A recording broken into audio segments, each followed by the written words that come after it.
Yes, I'm Reverend William Jada from Grace Legal College, South Sudan. So I'm presenting the topic by the name Childlessness in African Marriage. So in my introduction, childlessness in marriage is considered to be a real challenge in marital relationship because it is responsible for divorce in most families, particularly in Africa, couples. So this one is due to cultural influences. So in this matter, Christians are not exceptional. As a result, childlessness has torn apart many Christians' marriages.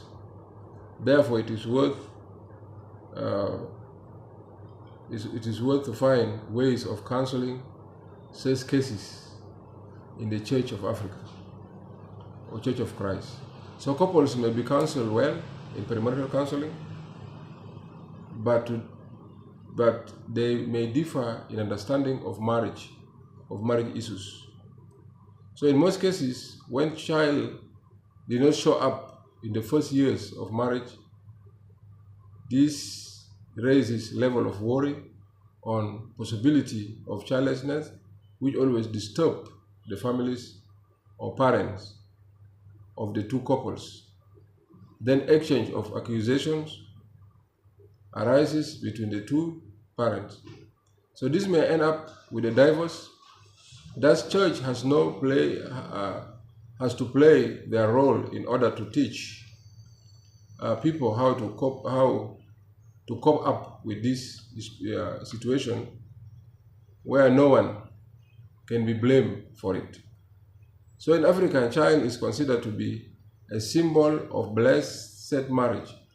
So childlessness is considered to be a curse on a family and marriage. This belief has influenced even Christians who are supposed to educate people about God's mind on childlessness according to the Bible. So in Africa, child is seen as a social security for the family with a lot of expectations. One of them is to bury the parent. So those who don't have children are living miserably and hopeless. Again, in another hand, in the church, those who are childless, though they wedded in the church, see themselves not loved by God or attribute this to their previous sins or curses, for the family or uncles are not happy for reasons they know could be the cause for the problem. So according to the Bible, children are precious gifts of God and result of our expressions of love. So they enrich our lives and provide line of lineage to sustain humanity. So in Africa, children are also status symbols, and all married adults are expected to have children. In the past, the greater the number of children you had, the higher the respect you may earn in the society. So it is also a fact that in Africa, children are the focus of marriage. So marriages without children are seen as a bad omen or sign and prone to failure. So in fact, in the past, adults who did not have children were deemed to have blocked the lineage the line of lineage. So they were therefore not given good burial in the hope that their souls will not return to earth. So all couples therefore love to have children. So unfortunately, about 5 to 10% of couples may have problems no matter how hard they try.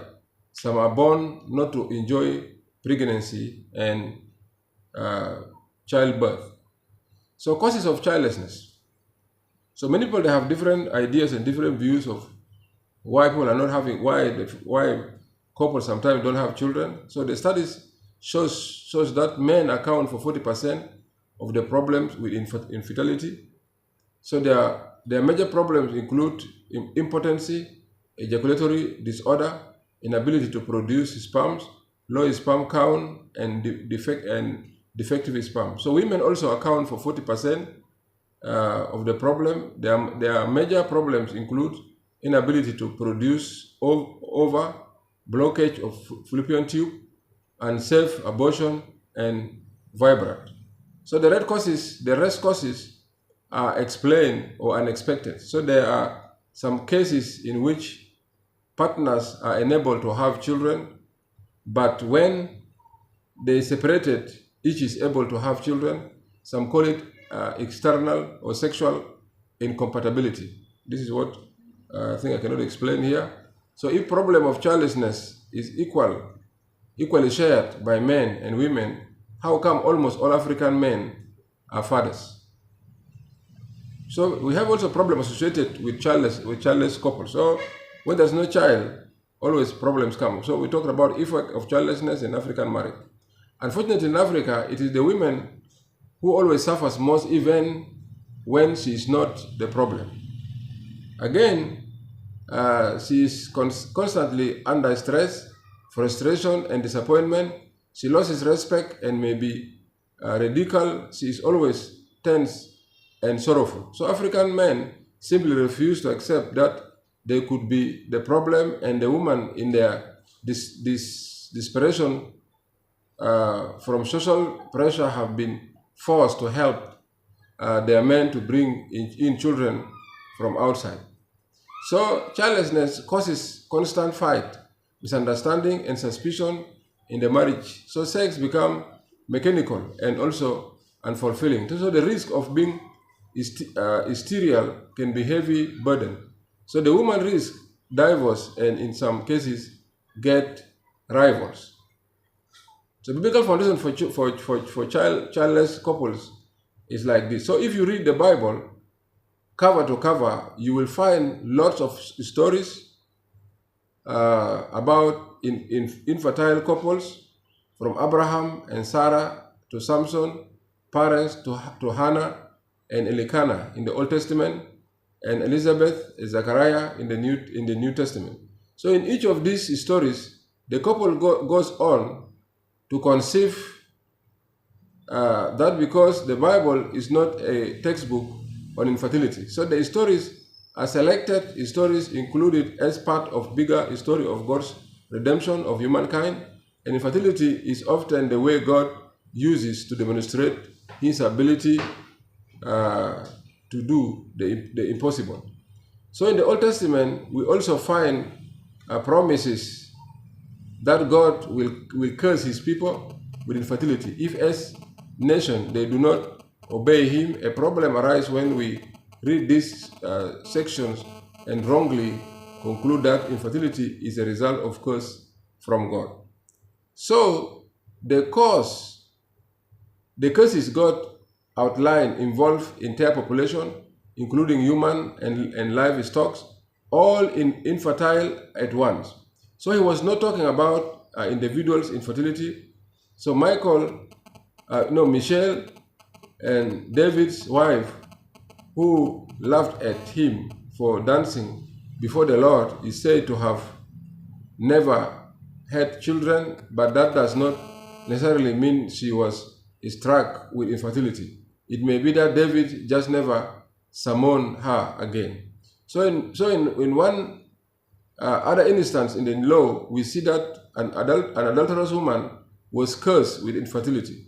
But overall, infertility is more an affliction of the righteous than the unrighteous, and the infertility as a curse is at the national, not at the personal level. So in the New Testament, when Elizabeth conceived, she rejoices that God has removed her shame in the eyes of the people. Okay, how to cancel childless couple? This has become a question. So how to deal with childlessness? That is very important. Childlessness is hard to accept. This is a very important point. So the first step is to build a positive image of your marriage. Fear will always worsen your problem. Do not blame each other as assume suspicious attitudes, but you need to cooperate actually fully.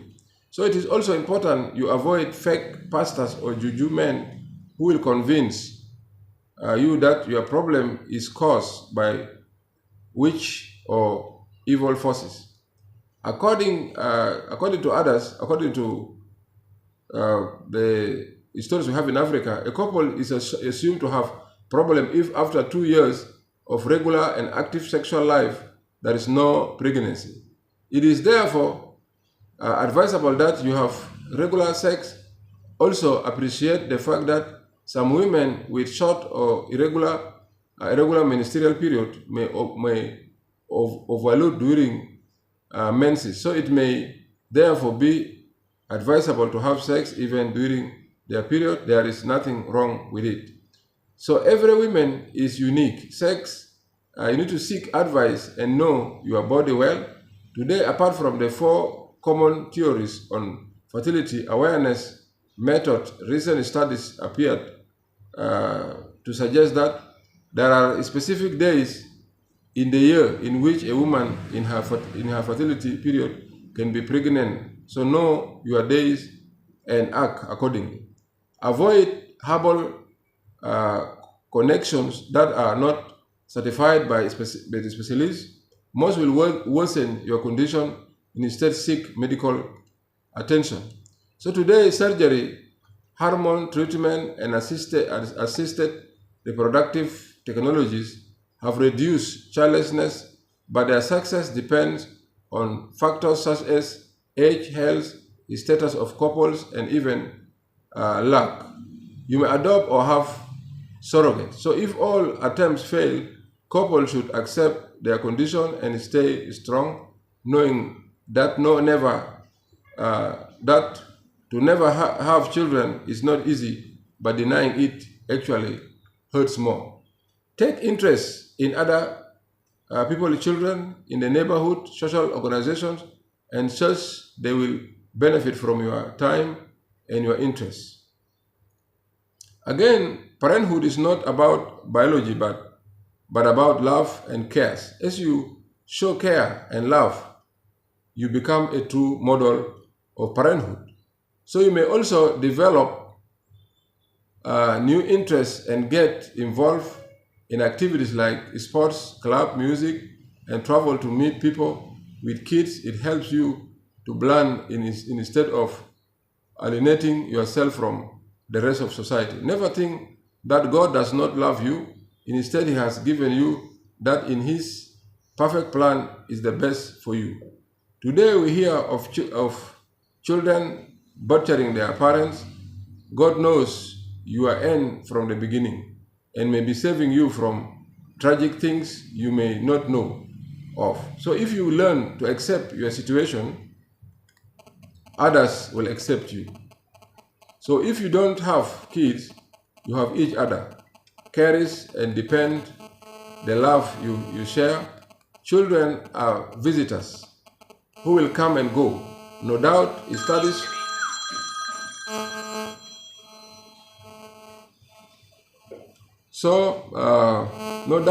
shows childless couples in later life have higher level of social participation than older couples who are parents. So the love you share with or without children is the only key to a happy marriage. In conclusion, childlessness is found to be the problem in the Christian marriage, families, and non-Christians alike. For this reason, it is worth to pay attention to it. Many families and marriages have been devastated due to the fact that they have been confused about what to do to get the problem solved. The only solutions will be found in the Word of God. The covenants of marriage did not guarantee child, but it is all about the unconditional love and expressing the beauty of God in marriage. Counselors in Africa should be careful to deal with matters seriously because it is where problems always enter to the family. Thank you.